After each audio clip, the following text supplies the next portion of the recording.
বছর অপপ্রচার চালানোর জন্য সজীবদের জয় মহোদয় 2.5 লক্ষ কর্মী বাহিনী তৈরি করেছিল। 2.5 লক্ষকে এই ইন্টারনেটে তাদেরকে চাকরি দিয়েছিল। চাকরি দিয়ে 2.5 লক্ষ দিয়ে জামাত ইসলামী ছাত্র শিবিরকে মোকাবেলা করা যায় নাই।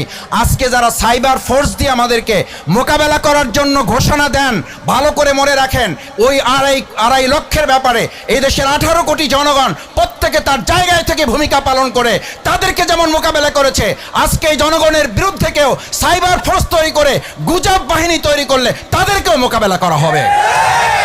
আমরা শুধু এতটুকু বলবো, আমরা দিল্লির সাথে ঢাকা, দিল্লির সাথে পিন্ডি, পাকিস্তানের কথা বলি।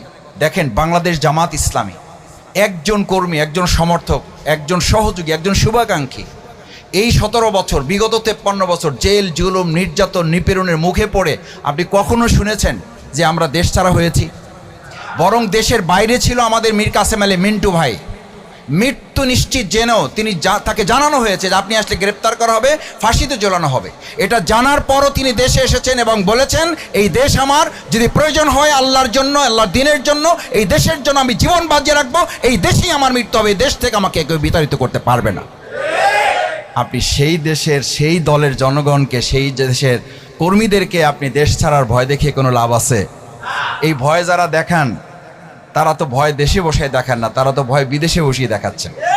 কেউ কেউ একটা অংশ যেমন স্লোগান দিচ্ছে, এই মুহূর্তে দরকার নির্বাচিত সরকার। আর আমরা আজকে এখানে আমাদের জুলাই যোদ্ধা আহত ভাই বোনদের সামনে রেখে স্লোগান দিতে চাই, এই মুহূর্তে দরকার বিচার এবং বিশেষ অতিথি এবং প্রধান অতিথি কথা বলবেন। রাত হয়েছে, আমাদের ছোট বাচ্চারা আসছে, সন্তানেরা আসছে, আমাদের মায়েরা আছেন, আমাদের খালারা আছেন। বছর অপপ্রচার চালানোর জন্য সজীবদের জয় মহোদয় 2.5 লক্ষ কর্মী বাহিনী তৈরি করেছিল।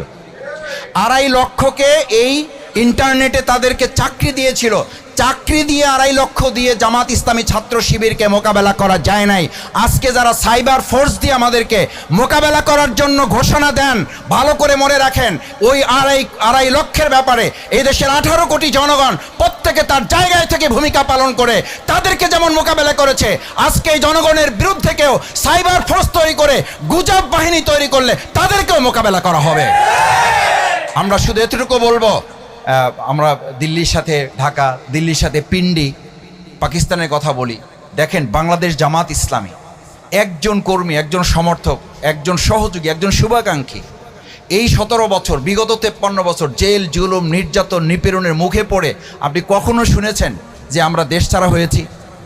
বরং দেশের বাইরে ছিল আমাদের মীর কাসেম আলী মিন্টু ভাই।